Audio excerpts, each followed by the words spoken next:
Good afternoon. I am J.M. Mehlo, the Chief Education Specialist for Commercial Subjects at the Head Office. You'll be listening to me for the next 2 hours from now up until 3 o'clock, discussing accounting or taking you through the accounting tips, tricks, and loopholes. I want to welcome you all in this session. I hope you'll enjoy it and you'll benefit from it. And I hope to do my best to assist.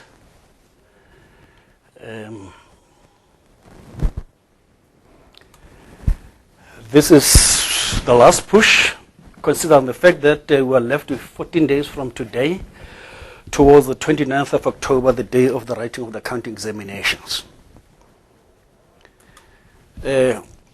Quickly going through the question paper structure. Please take note that the question paper structure has not changed.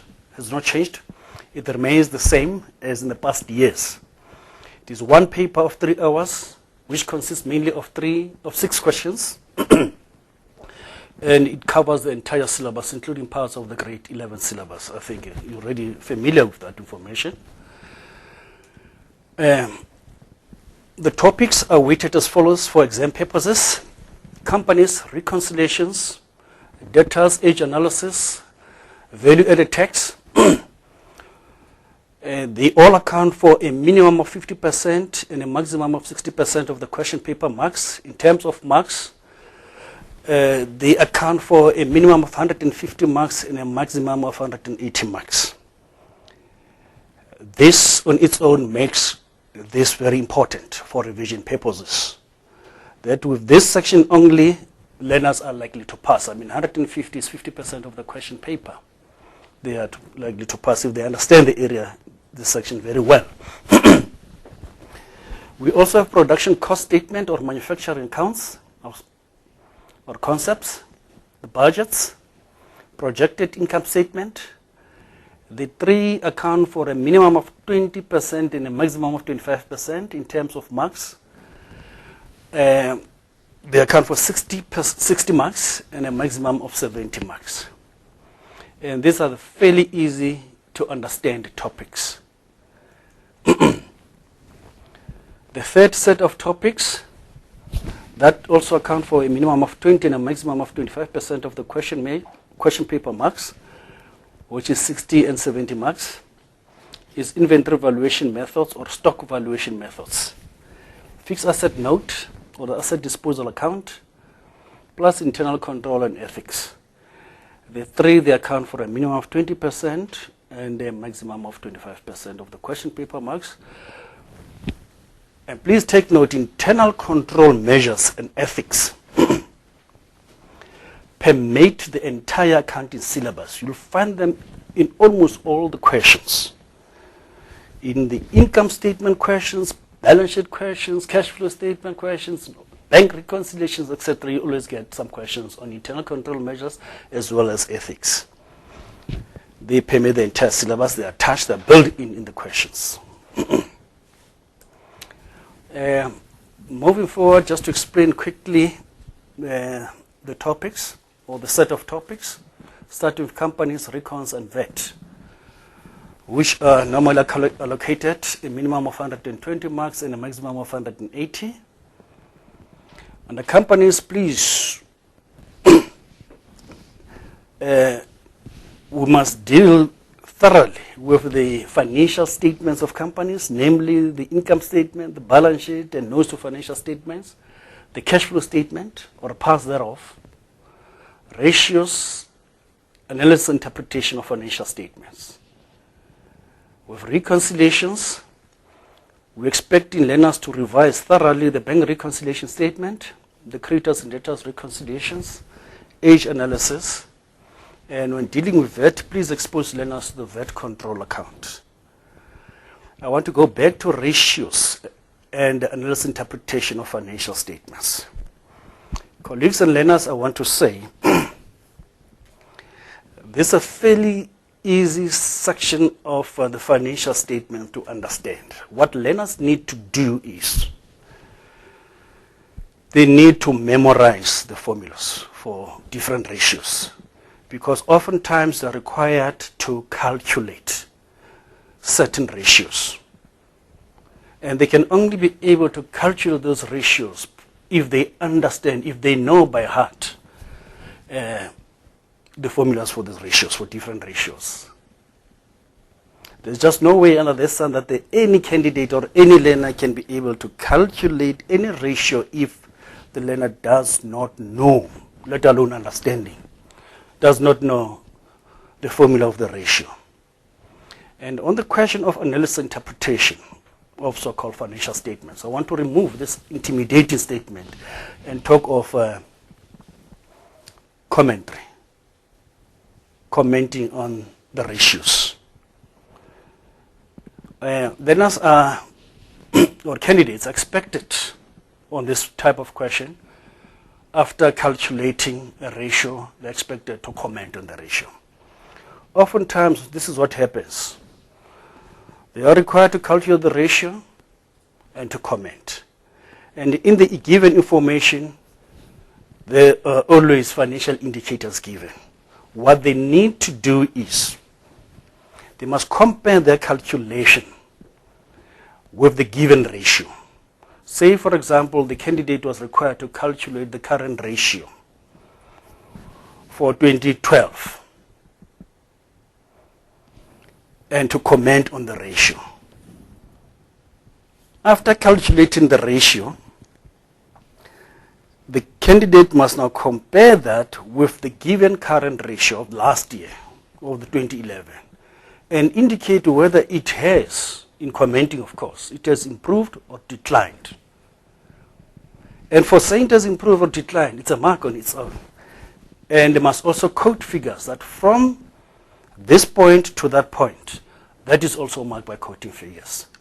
And lastly, in commenting, must also express an opinion insofar as the calculated ratio is concerned.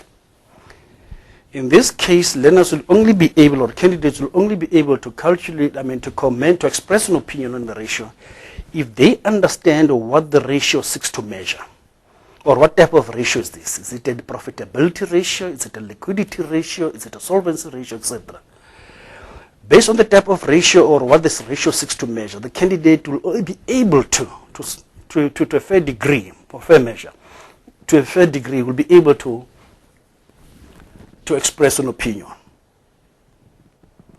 In the case of a current ratio or a liquidity ratio, the candidate will be able to talk about the business ability to meet its short-term financial obligation, because liquidity ratios are mainly about that. The business undertaking's ability to meet its short-term financial obligations. It is therefore important that dealing with ratios which carries roughly plus minus 30 marks, that then candidates are able, they know the formulas by heart, and in commenting they compare, they quote figures, and they express an opinion, which is based mainly on what the ratio seeks to measure. There are lots of given marks there. There are lots of marks that candidates can easily collect. And on the reconciliations, I've mentioned the bank reconciliations, creditors and debtors reconciliations, age analysis. These are the type of questions we normally get under reconciliations. And we suggest when they deal with VAT, if they're not sure, we advise them to prepare the VAT control account so as to determine VAT payable or VAT receivable. It is easier that way.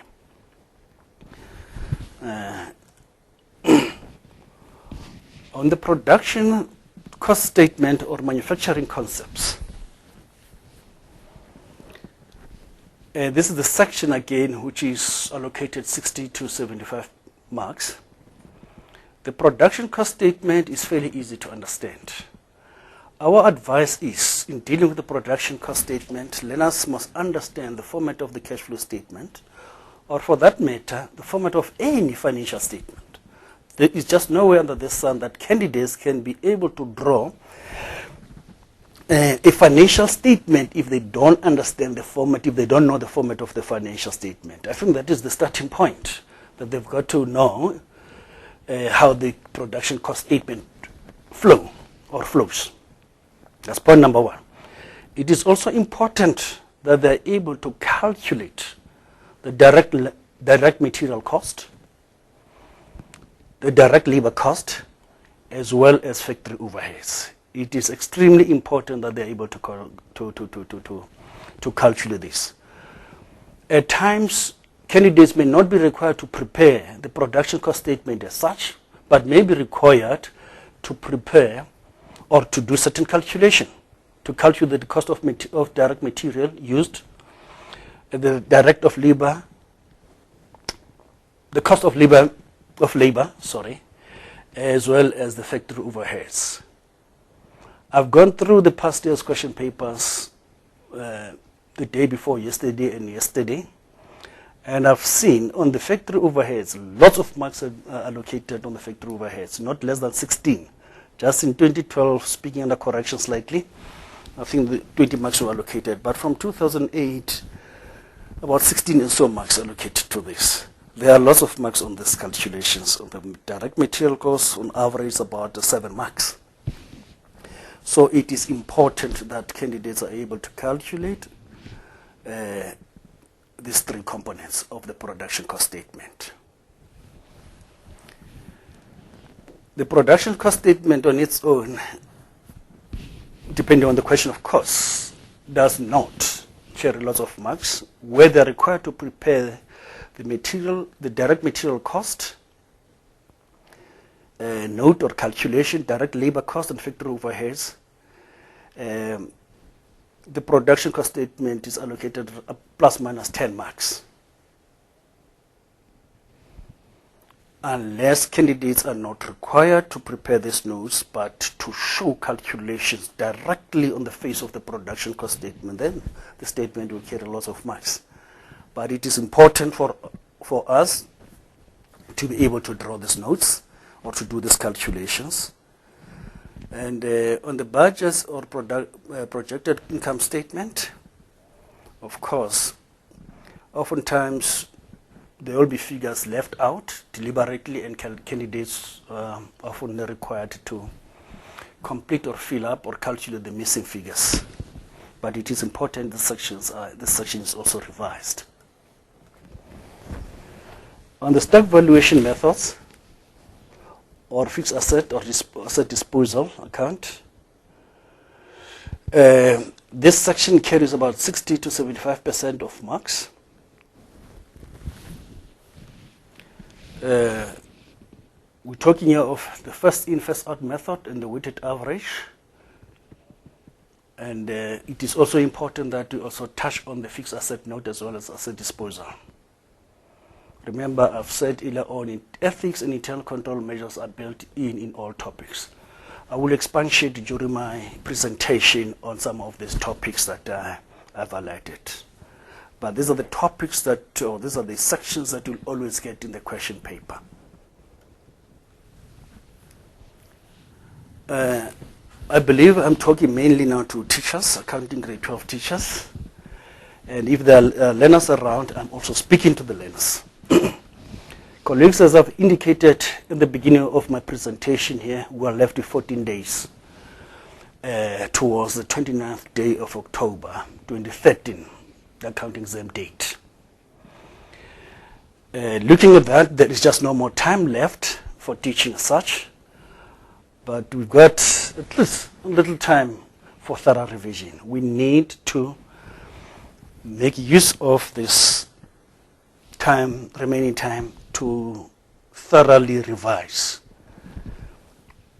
all prescribed topics.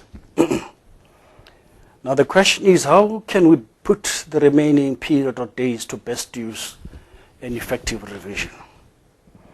Let me share with you some of the suggestions that I have in mind in an attempt to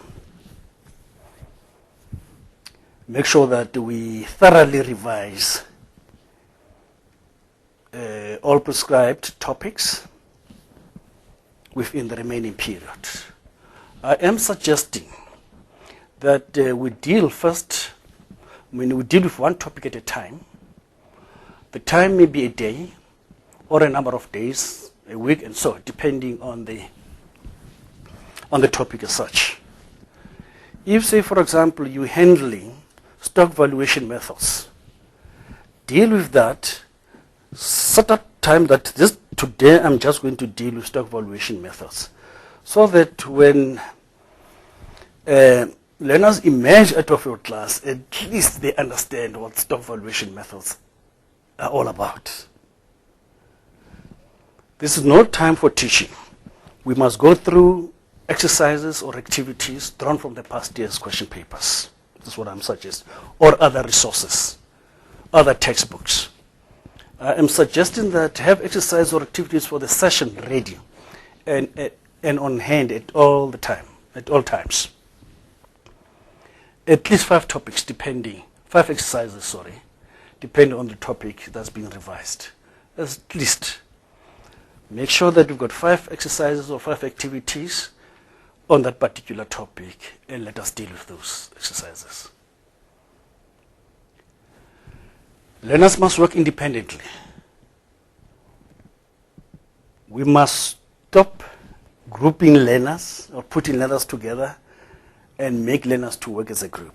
Please, it's my plea. I'm making a plea here that let learners work independently, and let us allocate time to the exercises that were given.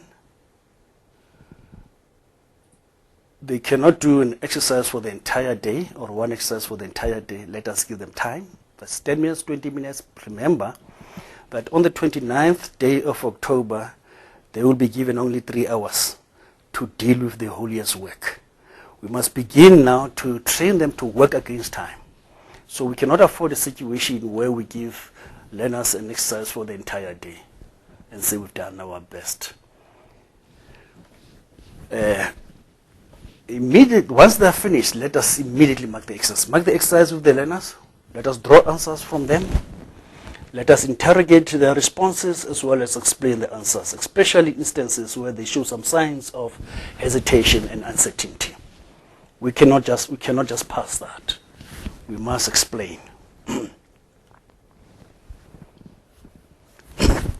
In marking, bring in other dimensions or possibilities to the problem at hand.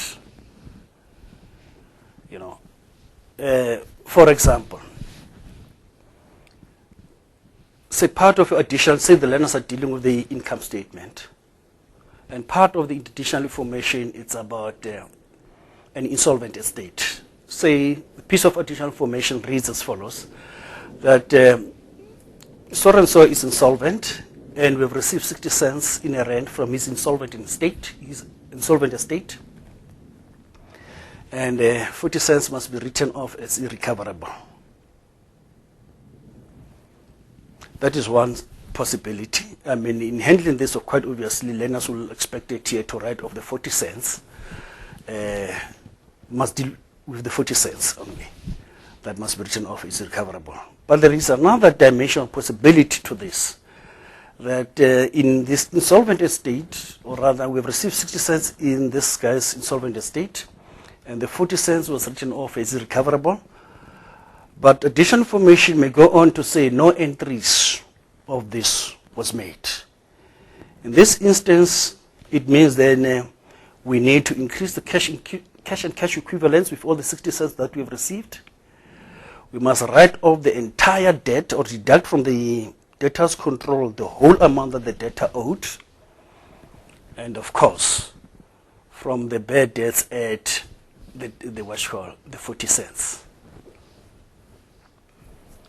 So that is another example of bringing another dimension to or possibility to a problem. There are many examples that one can give. Please avoid giving learners the memo or answer or writing it on the board for them to mark themselves, and you take no active role as the teacher. The memo or the answer needs to be explained. Get answers from them, please. I've said this earlier on, that they take active role in the marking of the exercise or activity. Get answers from the learners. Explain responses. Where there are doubts, please explain, so that at least there are no uncertainties at all. I also suggest that in between the exercises, or in between, yes, the exercises after marking, give them, say, about a 5-minute break to stretch their legs and so on, and to catch some breath, and to drink water, etc. It all depends on you.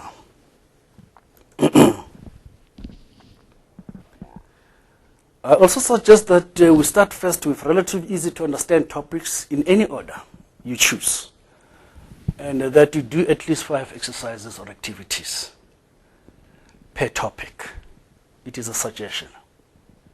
You may start with, say, for example, the production cost statement or manufacturing concepts, including, of course, notes to the production cost statement or calculations to the production cost statement, because it is my considered opinion that this is a fairly easy section of the syllabus, followed by stock or inventory valuation methods, FIFO and weighted average.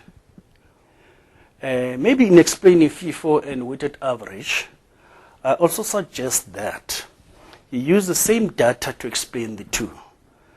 Why same data to explain the two? So that learners are able to draw similarities and differences between FIFO and the weighted average cost method. It is important. Maybe this could bring in the income statement and notes to financial statements.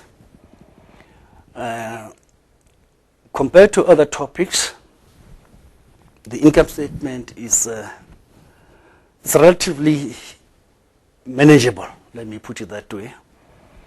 As I noticed in March and June, quite a number of schools did well on the income statement, and of course,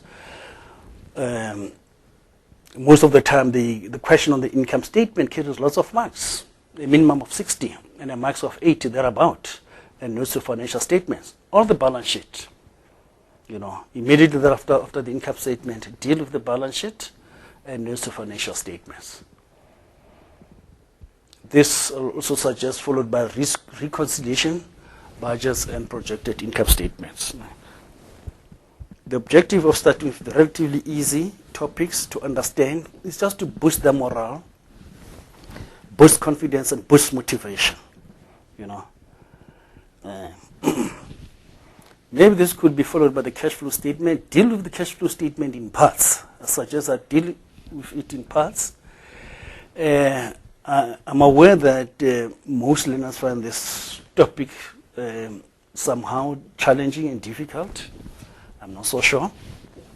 But they can still earn some marks if they attempt the question. There are certain parts of it where they can get marks. I've talked of the ratio analysis, ratio calculations and analysis. They can still get marks there. A determination of the fixed asset purchased, you know, calculating taxation paid, calculating dividends paid, as well as interest paid. They can still collect some marks, almost in everything. But there will be colleagues who will be taking, will be what you call expatiating on this during the course of this week. I don't want to get into the details now. On the analysis interpretation of financial statement, I've said earlier on, we're talking ratio calculations. It is important that learners know by heart the formulae or formulas, and oftentimes expected to comment after the calculation, and in commenting they need to compare what they've calculated with the given financial indicator. They must quote figures and express opinion. And of course, this can also, the analysis interpretation of financial statement can also be tied up with the income statement and or the balance sheet, but oftentimes it is tied up with the cash flow statement.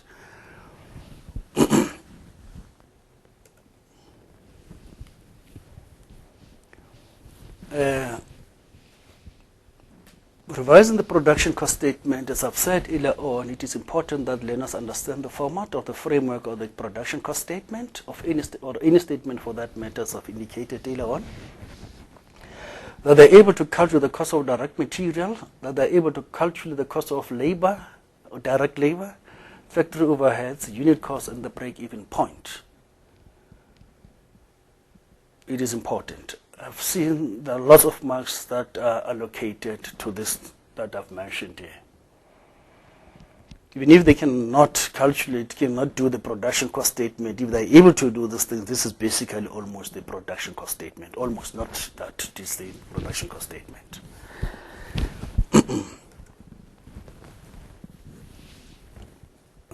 With the stock valuation methods, let us just make sure that our learners understand the description. They are able to describe both FIFO and weighted average cost method. And in explaining the two methods, as I've said earlier on, please use the same data or information so that learners are able to distinguish between the two and are able to draw similarities. Be on the lookout for returns. That where some goods were returned, remember your purchases must also be reduced accordingly, etc., etc. And if the was any carriage on the returns, this will also affect your carriage on returns, that they must be reduced accordingly, or carriage on returns. All right? It is very important that you consider the returns, if at all there are returns indicated. It is also important that learners are able to determine the value of closing stocks or the units of closing stock. Of course, if they're able to determine the value of closing stock using either method, FIFO or weighted average cost method, they should be able to determine the cost of sales, and they should also be able to determine the gross profit. It should not be difficult to do the two. When dealing with the income statement, I'm aware somebody will be handling that the next coming days. But again, here I am saying the format of the statement and what to do when you tackle a question on the income statement. I am suggesting to the learners or prospective candidates that first consider the nominal account section items if you're given the pre-adjustment trial balance, and place them accordingly. Place them accordingly, let us place them in the format accordingly. And opposite each item, I suggest you open up the brackets, you put in the amount from the income, from the pre-adjustment trial balance as is, you write it in there. Once you've done that, got to move on to consider the additional information provided to adjust the actual amounts given, or the amounts given, or amounts taken from the trial balance. When you do that, when you adjust, in essence, you're only adding or subtracting. You pick it up as you read the information that certain items or payment on certain items was more than what was supposed to have been paid, or what was supposed to have been received on a particular item is more than what was supposed to have been received, or less. No? For example, you may pick up that, just make a very simple example, that rent has been paid for 13 months. It means we have paid more than we've paid in advance. You're supposed to pay for 12 months, but you've decided to pay to go beyond 12 months to include the 13 month, which falls on the next financial period. Maybe to explain this further, I need to explain this a little bit further. Oftentimes, you must remember to have your, when you deal with financial statements, especially adjustments, income statements, sorry, you must remember to have all the time the financial period in mind.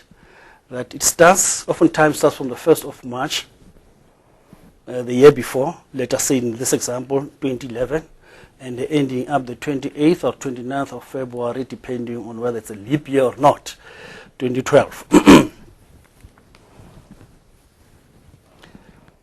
What happens is this when payments are made. There are a number of possibilities when we make payments. The first possibility, talking of possibilities here,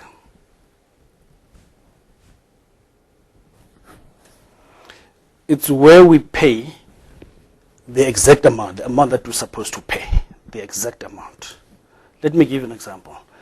Say we're renting premises and they were expected to pay per month 1,000 rands. And we have occupied the premises from the 1st of March 2011.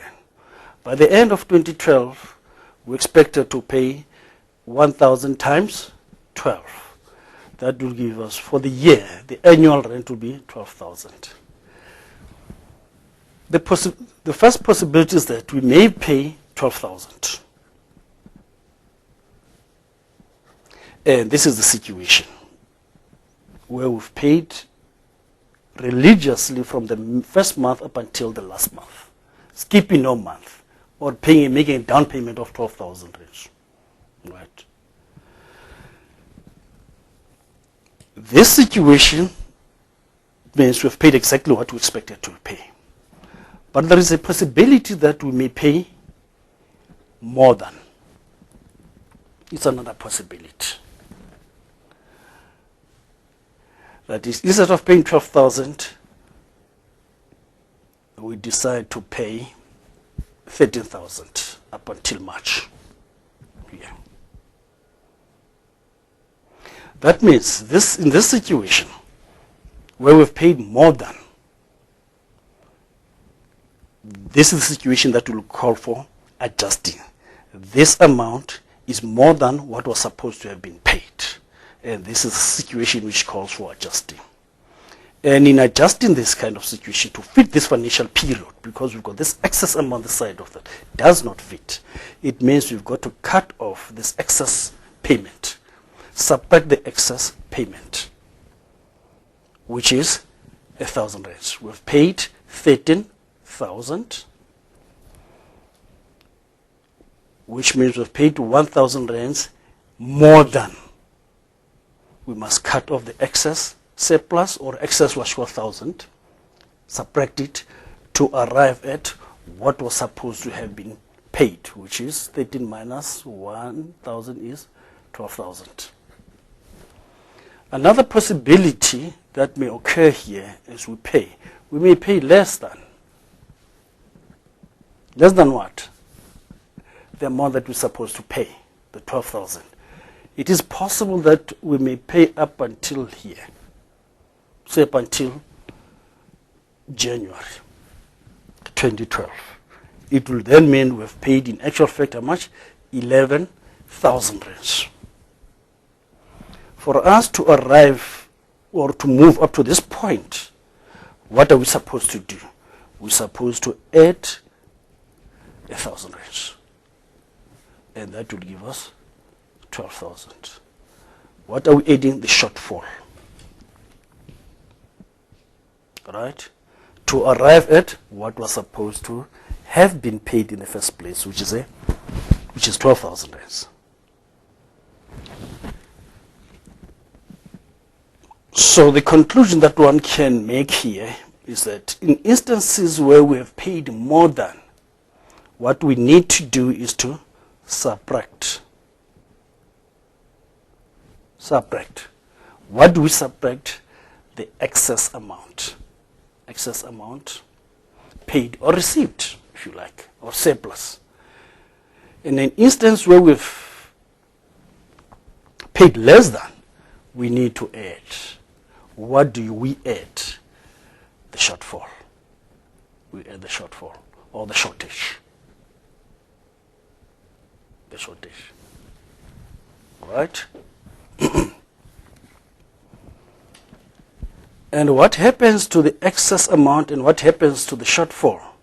These amounts, the shortfall, or the excess amount or the shortfall, they are basically balance sheet amounts, or they go to notes to financial statements.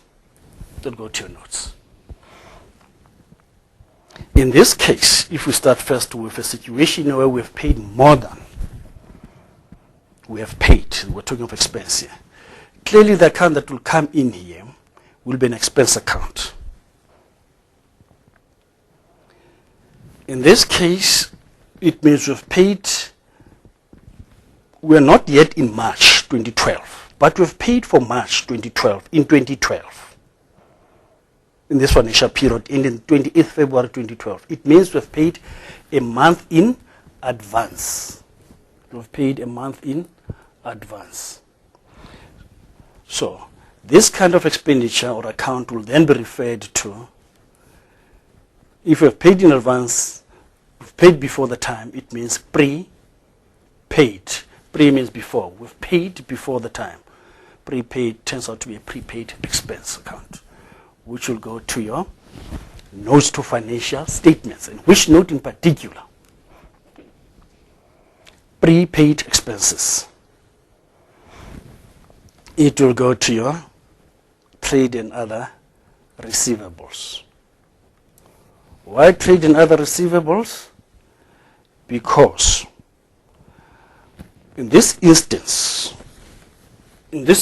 what it means is our landlord owes us 1,000 rands. It means the landlord owes us.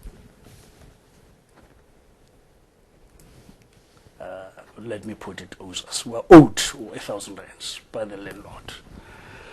And in accounting terms, we refer to a person who owes you as a debtor. As a debtor. That is why it will go to trade and other receivable as prepaid expenses. If you like, can approach it that way. That's one way of reasoning it. Or the service for which we have paid has not yet been received. It is still receivable. That's another way of reasoning out, if you want to understand why receivable. We've paid for a service to utilize the landlord's premises. And that service has not yet been received as yet. It is to be received in March. It is receivable. That is one way of looking at it, that the service is still to be receivable. That is the reason why it will have it under receivable. In the case here of where we have paid less than what we actually expected to pay, we say this will go also to your notes. And of course, the account, it is rent expense, it will be an expense account, right? But what kind of expense? We have not paid this rent yet, so it is outstanding. So we qualify this account as accrued expenses. It's accrued expenses. Or you can safely say it is expenses payable. This has not yet been paid. It is still to be paid. Expenses payable or accrued expenses. And natural, it will go to your trade and other payables in your notes. That's one way. That's another way of looking at it. Né? But the experts who are coming, they will handle this topic thoroughly in the next few days. I thought I need just to make you aware of the situation, handling adjustments, because when you handle adjustments, it's a matter of adding and subtracting, and all that you add will go to your notes. That you subtract will also form part of your notes. Okay.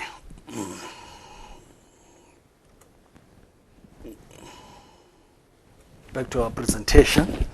Of course, I was just saying, in case there are learners listening, that is something that will assist them in doing the adjustments, plus, minus, and the amount that you add or the amount that you subtract, that is the amount that must go to your notes. Sometimes refer to it as the adjusting amount, the amount by which you adjust the actual amount paid or received. That adjusting amount goes to your notes.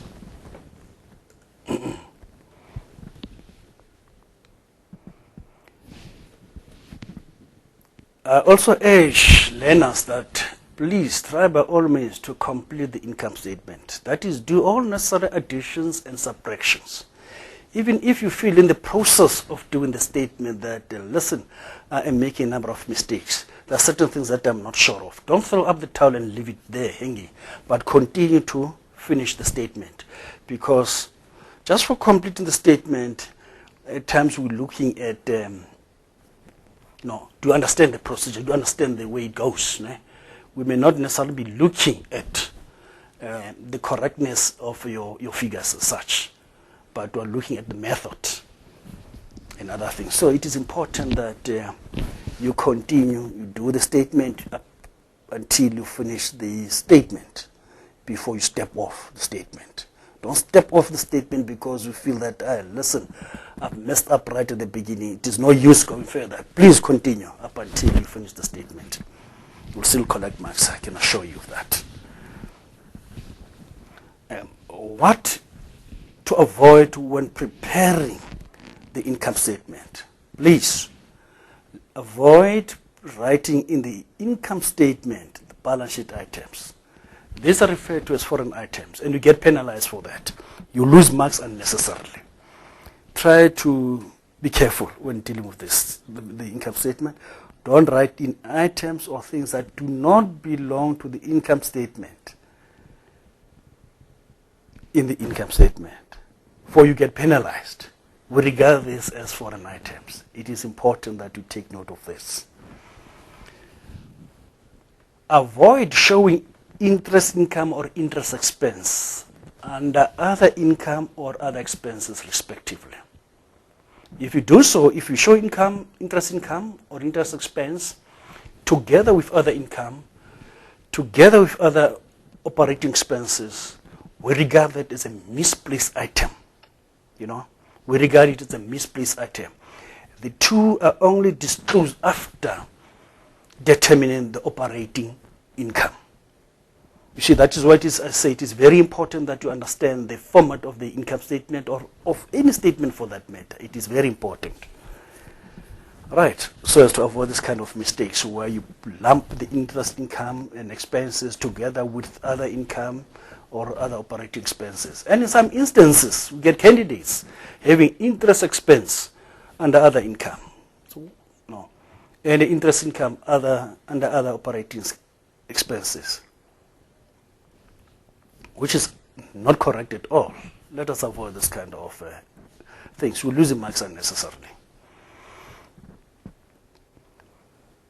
The showing of expenses under other income and vice versa.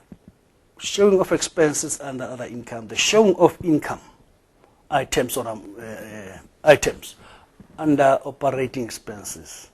Please, let's avoid that. I've seen it in the past, candidates having under other income, wages and salaries, depreciation, etc. That's wrong. You can't have depreciation as income. You can't have wages and salaries that we pay to our employees as income. And having rent income under expenses.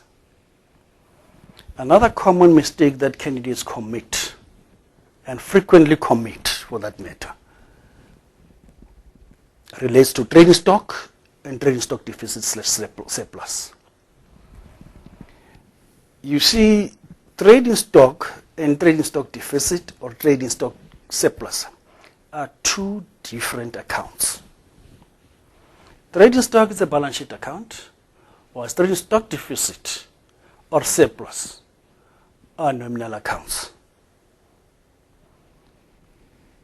And once, if you write in the income statement trading stock and you leave out deficit or surplus, that's regarded as a foreign item for which you get penalized. Just be careful when handling trading stock deficit and trading stock surplus. And sometimes you lose lots of marks because you'll find that at times determining the trading stock deficit or surplus, the candidate had to go through some kind of a complex calculation where the answer, of course, is allocated lots of marks. But because he has or she has trading stock instead of deficit or surplus, the candidate loses even those marks and gets penalized. The same can be said of the provision for bad debts and bad debts, provision for bad debts adjustment. Again, the two are two separate accounts, where one is two different accounts, where one is the balance sheet account and the other one is the nominal account. The provision for bad debts adjustment will go in the income statement. Please take note.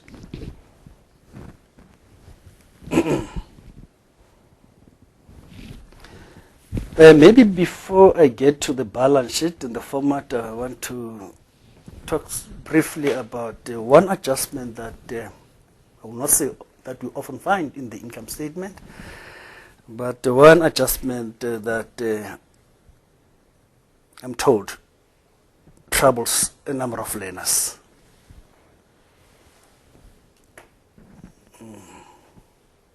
I want to get to that one.